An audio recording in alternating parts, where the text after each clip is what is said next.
সুখেন্দু শেখর রায়কে পুলিশের তলব। আজ বিকেল 4টে পুলিশ তলব করেছে তৃণমূল সাংসদকে। যেটা জানা যাচ্ছে বিকেল 4টে আজকে সুখেন্দু শেখর রায়কে পুলিশ তলব করেছে। পিয়ালি মিত্র আমাদের সঙ্গে আছেন। পিয়ালি, কিসের ভিত্তিতে কেন তাকে তলব করা হয়েছে? আজকেই তো তিনি তার পোস্ট নিয়ে ব্যাপক জল্পনা শুরু হয়েছে।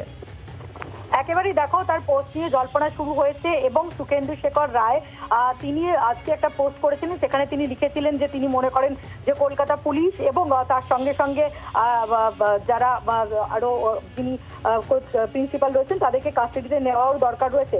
একই সঙ্গে ওই যে তিনি গতকালকে যে টুইট করেছিলেন সেখানে তিনি লিখেছিলেন, উল্লেখ করেছিলেন যে কলকাতা পুলিশ 3 দিন পর ডগ স্কোয়াডকে ঘটনাস্থলে পাঠিয়েছিল।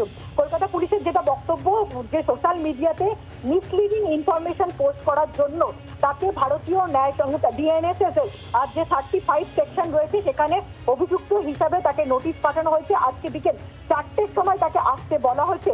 অত্যন্ত তাৎপর্যপূর্ণ, কলকাতা পুলিশ তৃণমূল কংগ্রেসের সাংসদ তাকে এই সমন পাঠিয়েছে, যেখানে তার বিরুদ্ধে অভিযোগ হচ্ছে যে তিনি মিসলিডিং ইনফরমেশন দিচ্ছেন এবং সেই মিসলিডিং ইনফরমেশন হচ্ছে যেখানে তিনি দাবি করছেন যে কলকাতা পুলিশ ঘটনাস্থলে 3 দিন পর ডগ স্কোয়াড পাঠিয়েছিল। যেখানে কলকাতা পুলিশের বক্তব্য, যেদিন ঘটনা প্রকাশ্যে আসে 9 তারিখেই ডগ স্কোয়াড ঘটনাস্থলে যায়, তারা সেই ঘটনাস্থল ঘুরে থাকে। এই ধরনের একটি বিভ্রান্তিকর পোস্ট করার জন্য, মিসলিডিং ইনফরমেশন দেওয়ার জন্য সুখেন্দু শেখর রায় তৃণমূল কংগ্রেসের এমপি তাকে কলকাতা পুলিশ সমন পাঠিয়েছে। ডিএনএসএস এর যে 35 যে ধারা, সেই ধারা অনুযায়ী তাকে আজকে এই নোটিশ পাঠানো হয়েছে বলে আমরা জানতে পারছি।